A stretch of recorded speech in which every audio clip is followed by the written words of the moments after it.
In 1907, Britain and France embraced Russia. They used honey, in a triple alliance, Britain, France and Russia.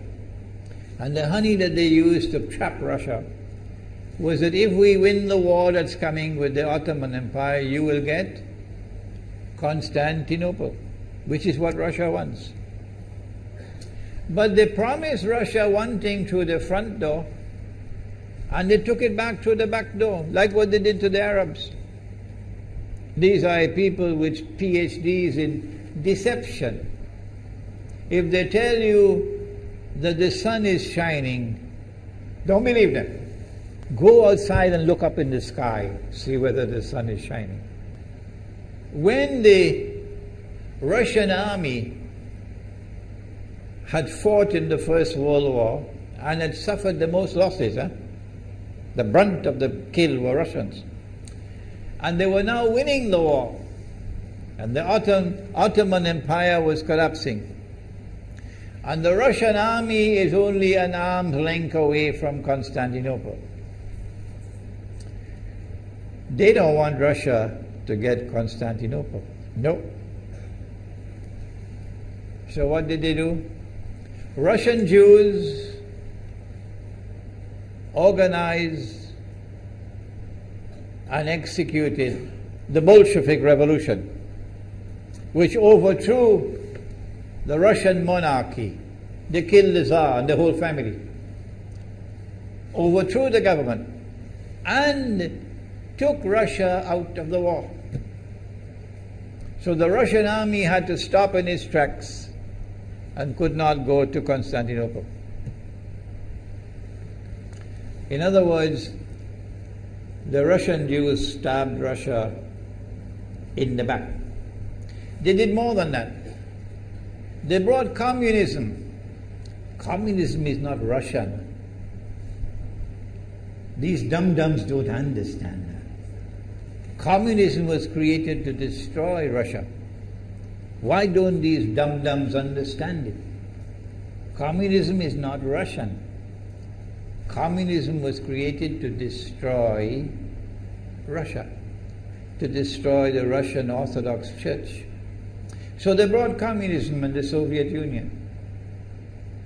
And for the next 60, 70 years, this Zionist-created entity called the Soviet Union waged war on religion, waged war on the Russian Orthodox Church, killed the priests, closed down the monasteries and churches and so on. 60, 70 years. And then, when the appropriate time came and Israel came into being, it is this same Soviet Union which opened the doors for millions of Russian Jews to now migrate to Israel. If you go to Israel today, you might believe you're in Russia. So many people speaking Russian. These are the Russian Jews. And then the Soviet Union, 6 years after Israel came into being, did something strange and mysterious. Crimea is Russian territory. Crimea is a part of Russia. The Soviet Union decided to give Crimea as a gift to Ukraine. Why did they do that? The historians don't tell you. So let Imran tell you. They gave Crimea to Ukraine in order to stab Russia in the back one more time. Because if Russia loses Crimea, it will enhance Israel's security. The Russian Navy is based in Crimea. And there's a straight line from Crimea to Constantinople. To get out of the Black Sea and to get into the Mediterranean Sea, you got to pass through the Bosphorus. And the city of Constantinople is located right there on the Bosphorus. So they gave Crimea as a gift to Ukraine. They never bothered to consult the people of Crimea and get their consent. No. They never bothered to seek the permission of the Russian people. No. But Washington doesn't want to hear that. The foolish man who now sits in the White House of the United States, the foolish man who would like to pretend that he's a man of wisdom, he doesn't want to hear. But what are the rights of the Russian people? Were they not violated? Do they not have the right to correct Iran and recover the territory which was unjustly taken away from them on Israel's behalf? Obama doesn't want to hear that. It's inconvenient for them. But in this masjid, we will expose whether it's convenient to you or not. They did more than that. Not only did they give Crimea to Ukraine, but earlier on they gave eastern Ukraine. Eastern, part of it is now eastern Ukraine was Russian. It was Russian. And the Soviet Union gave it as a gift to Ukraine. Why is it being given to Ukraine? Answer is that when the proper moment comes, the same people who brought the Soviet Union into being now have a method by which they can cause it to collapse. The method that they're using now in Venezuela, popular demonstrations, they did it in Egypt, they did it in Tunisia. They are masters of that. They did it with the Soviet Union. I used to think that the Soviet Union collapsed because of Allah's kindness. But I was wrong. No, it was the Zionists who brought down the Soviet Union because they didn't need it anymore. Like tomorrow they wouldn't need you anymore, Saudi Arabia.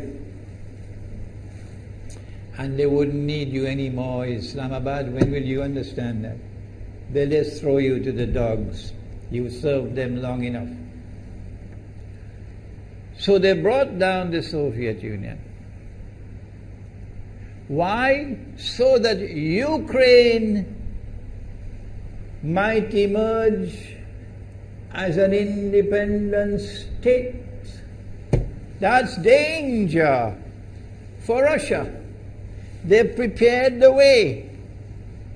And now Ukraine emerges as an independent state. So the rope is around Russia's neck now. And from that day, when the Soviet Union collapsed, until yesterday, the relationship between Russia and Ukraine was always problematic. But the people of Ukraine still had the good sense and wisdom to appoint a government that was pro-Russian. The Zionists decided it's time for us to use our, the street demonstrations. And last October, November, December, the world witnessed Caracas all over again. And eventually, the Zionists got what they wanted. You have the money, and you can send in your special people, snipers who will kill, and so on, throw petrol bombs and so on. And eventually they got what they wanted. They created enough havoc. May Allah protect Malaysia from that. Ameen. Ameen. And the president of Ukraine fled. He's a democratically elected according to your method, Mr. Obama, according to your system. He's a legally elected president of Ukraine. And he had to flee. And these hypocrites in Washington and London and Paris who would like us to believe that they are honorable men. They are not. Instead of standing on the side of the legally appointed president and demanding the rule of law, they all showed their colors as hypocrites in immediately recognizing the new government in Ukraine. The new government in Ukraine is anti-Russian. That's what they wanted. That's why they brought down the Soviet Union, to bring in a Ukraine into being as independent state, and then to eventually get an anti-Russian government in Ukraine. If by Allah's kindness Putin had not intervened and been so spectacularly successful, this is what the plan would have been. The new government in Ukraine would have joined NATO, and Russia could not stop it. And when the new government in Ukraine joined NATO, NATO will then send its armed forces into Ukraine. It could include nuclear weapons. Then Ukraine will pick a fight with Russia and decide that Russia must now vacate Crimea. Shut down your naval base. The rope is now tightened around your neck. Russia has to put its tail between its legs and withdraw its fleet, Black Sea Fleet, from Crimea. Russia is no longer a naval power. Crick crack, you finish. And Israel will celebrate. That was the master plan. But Allah planned, and Allah's plan was successful.